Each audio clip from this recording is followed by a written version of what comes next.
हमारे देश में कई बीमारियां हैं, कुछ जानलेवा बीमारियां। भारत सरकार हर प्रयास करती है कि हर रोग से मुक्ति मिले और उनमें से एक जानलेवा बीमारी टीबी, जो क्षय रोग है, वो कहते हैं। और भारत ने ये निश्चय करके रखा है कि वर्ष 2025 तक पूरी तरीके से टीबी मुक्त होगा भारत। मगर ये बीमारी कैसे लगती है, क्या लक्षण है और क्या क्या इसके टेस्ट होते हैं? All India institute medical science ने जो एक नया अभियान छेड़ा है, पहली बार देश के अंदर, जहां पर भी शिक्षा दी जाती है, इलाज से पहले आपको शिक्षा जानकारी दी जाती है, और एम्स शुरू भी होने वाला है।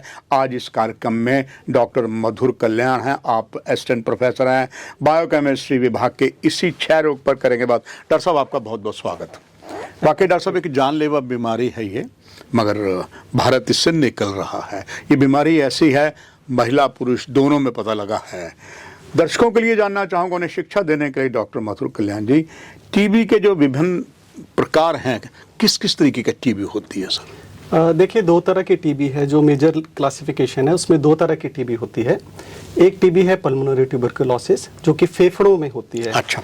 और जो दूसरी तरह की टीबी है वो है एक्स्ट्रा पल्मोनरी टीबी, यानी कि फेफड़ों के अलावा शरीर के किसी भी और अंग में अगर टीबी हो, जैसे कि आँख में, हड्डियों में, रीढ़ में या स्किन पे, तो ऐसी वाली टीबी को हम एक्स्ट्रा पल्मोनरी ट्यूबरकुलोसिस कहते हैं।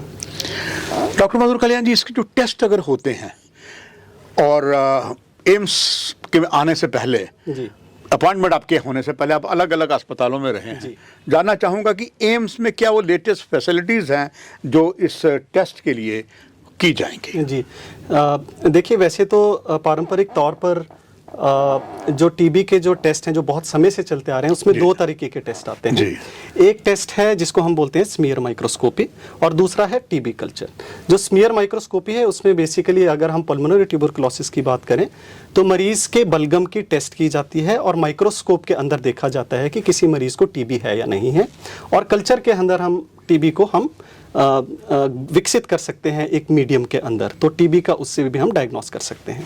अगर हम एडवांस टेक्निक्स की बात करें तो एडवांस टेक्निक्स में मॉलिक्यूलर डायग्नोस्टिक्स का रोल है, और इसने टीबी के डायग्नोसिस में बहुत ही ज़्यादा over the period of time बहुत ज़्यादा इंप्रूवमेंट किया है।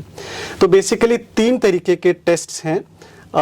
एक है सीबी नाट, जिसको हम बोलते हैं cartridge based nucleic acid amplification test, और इसका दूसरा नाम जीन एक्सपर्ट भी है। और दूसरा टेस्ट है लाइन प्रोब एसे, और तीसरा है ट्रू नाट, जो कि भारत में ही डेवलप हुआ है। तो ये जो तीनों टेस्ट हैं ये एम्स में हम लेकर के आएंगे।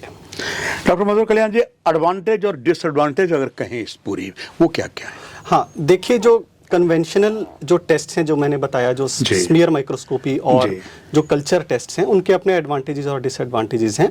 जो स्मीयर माइक्रोस्कोपी है उसका एडवांटेज सबसे बड़ा ये है कि बहुत ज़्यादा बड़े इंफ्रास्ट्रक्चर की ज़रूरत नहीं है, बहुत ही ज़्यादा कॉस्ट इफेक्टिव टेक्निक है, और बहुत ज़्यादा ट्रेन स्टाफ की ज़रूरत नहीं है। एक छोटे सेटअप में भी हम ये कर सकते हैं। लेकिन इसी के साथ इसके कुछ डिसएडवांटेजेस भी हैं। डिसएडवांटेजेस ये हैं, तो सबसे बड़ा डिसएडवांटेज ये है कि जो टीबी के मरीज़ का अगर हम बलगम की बात करें तो बलगम में कम से कम 1 ml बलगम में कम से कम 10,000 बैक्टीरिया, यानी कि 10,000 बैक्टीरिया कीटाणु होने चाहिए, और अगर 10,000 कीटाणु से कम हैं तो हम इस तकनीक से टीबी को डायग्नोस नहीं कर सकते हैं। तो ये इसका सबसे बड़ा डिसएडवांटेज है। दूसरा कि इसके अंदर हम किसी भी तरीके की ड्रग रेजिस्टेंस को चेक नहीं कर सकते हैं। तो ड्रग रेजिस्टेंस को चेक करने के लिए हमें टीबी कल्चर करना होता है। तो टीबी कल्चर का एडवांटेज ये है कि ये अभी भी गोल्ड स्टैंडर्ड है, और टीबी कल्चर में हम ड्रग ससेप्टिबिलिटी टेस्टिंग कर सकते हैं, हम मल्टीपल ड्रग्स का रेजिस्टेंस चेक कर सकते हैं। तो लेकिन इस टेस्ट का डिसएडवांटेज सबसे बड़ा ये है कि ये जो टेस्ट है बहुत ज़्यादा लंबा टाइम लेता है, क्योंकि जो टीबी का जो कीटाणु है, जो टीबी का कीटाणु टीबी कॉज करता है, उसको ग्रो करने के लिए बहुत ज़्यादा टाइम लगता है। तो इस टेस्ट से हमें हफ्तों लग जाते हैं रिपोर्ट्स को जनरेट करने के लिए। तो ये इसके डिसएडवांटेज हैं। तो इन चीज़ों को ओवरकम करने के लिए मॉलिक्यूलर डायग्नोस्टिक्स को इंट्रोड्यूस किया गया है। तो अगर मैं से फॉर एग्जांपल अगर बात करूँ मैं सीबी नाट की, तो सीबी नाट जो है ये एक तो माइकोबैक्टीरिया यानी कि टीबी के इन्फेक्शन की जांच तो करता ही है, और साथ के साथ ही टीबी की जो एक फर्स्ट लाइन ड्रग है जो कि रिफेम्पिसिन है, उसके रेजिस्टेंस को भी चेक कर सकता है। और जो इसके रिपोर्टिंग टाइम है वो बहुत कम है, मतलब कुछ घंटों के अंदर ही इसकी रिपोर्ट्स जनरेट हो जाती हैं। और साथ में जो हमारा दूसरा टेस्ट है जो ट्रू नाट है, जो कि सीबी नाट का ही इम्प्रूव्ड वर्जन है, ये और भी जल्दी हमारी रिपोर्टिंग कर सकता है, टीबी का डायग्नोसिस भी कर सकता है और रिफेम्पिसिन रेजिस्टेंस भी चेक कर सकता है। और जो तीसरा टेस्ट लाइन प्रोब ऐसे है, उसमें रिफेम्पिसिन रेजिस्टेंस के अलावा एक और ड्रग जिसको हम कहते हैं आइसोनियाजिड, उसका भी रेजिस्टेंस का डिटेक्शन हम कर सकते हैं। एक चीज़ डॉक्टर साहब और जानना चाहूँगा दर्शकों के लिए, टीबी जो है इस समय देश में महिलाओं, पुरुषों, गरीब, जो गरीबी रेखा के नीचे हैं और ऊपर हैं, उनमें कोई अंतर क्या है? देखिए, पहले तो ऐसा कहा जाता था कि टीबी जो है वो पुअर मैन्स डिजीज है, गरीब आदमी की बीमारी है, लेकिन अब ऐसा नहीं है।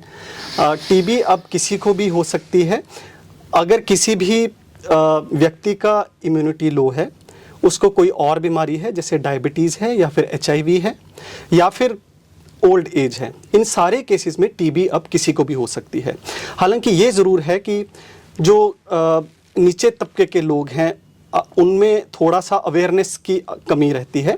तो अगर अवेयरनेस अच्छे से की जाए, जो कि अब हमारे बहुत सारे ऐसे प्रोग्राम्स चल रहे हैं भारत सरकार की तरफ से जो बहुत ज़्यादा अवेयरनेस क्रिएट कर रहे हैं, तो उससे बहुत ज़्यादा मदद मिल रही है। डॉक्टर मधुर कल्याण जी, आखिर में एक चीज़ और दर्शकों के लिए जानना चाहूँगा कि इससे कैसे बचा जा सकता है। कुल मिलाकर एक हेल्दी आदमी को मैं इस बीमारी की चपेट में ना आऊँ, वो कौन कौन से उपाय किए जा सकते हैं? देखिए, एक तो ये है कि सबसे पहले तो अवेयरनेस ज़रूरी है कि टीबी फैलता कैसे है। अगर कोई भी किसी के घर में अगर कोई टीबी का मरीज़ है तो उनको अप्रोप्रिएट जो है एक्शंस लेने चाहिए कि टीबी के मरीज़ को कैसे रखना है, क्योंकि टीबी के मरीज़ को घर में आइसोलेशन में रखना है और मास्क पहन के रखना है। तो ये सब छोटी छोटी चीज़ें करके हम एक हेल्दी व्यक्ति को बचा सकते हैं। आखिर में एम्स के माध्यम से डॉक्टर मधु कल्याण का एक संदेश सारे दर्शकों के लिए कि इससे बीमारी से हम दूर रहें, टेस्ट से दूर रहें। जी, मैं यही कहूँगा कि अंत में कि अगर किसी भी व्यक्ति को टीबी के लक्षण नज़र आते हैं तो तुरंत वो अपने नज़दीकी स्वास्थ्य केंद्र में जाएं और डॉक्टर से अपनी जांच कराएं। टीबी के सारे टेस्ट्स और सारी दवाइयाँ एकदम मुफ्त हैं और टीबी बिल्कुल पूरी तरह से ठीक हो सकता है। तो अगर किसी को थोड़े भी लक्षण आए तो वो उसको नज़रअंदाज ना करे और तुरंत अपना इलाज करवाएं। और सोने पे सुहागा all India institute medical sciences बहुत जल्दी जो विजयपुर में शुरू होने जा रहा है, डॉक्टर मधुर कल्याण और विशेषज्ञ डॉक्टर इनके साथ होंगे, आपको देंगे लाभ। डॉक्टर साहब का बहुत बहुत धन्यवाद महत्वपूर्ण जानकारियाँ देने के लिए। दर्शकों, यहीं कार्यक्रम की समाप्ति। नमस्कार।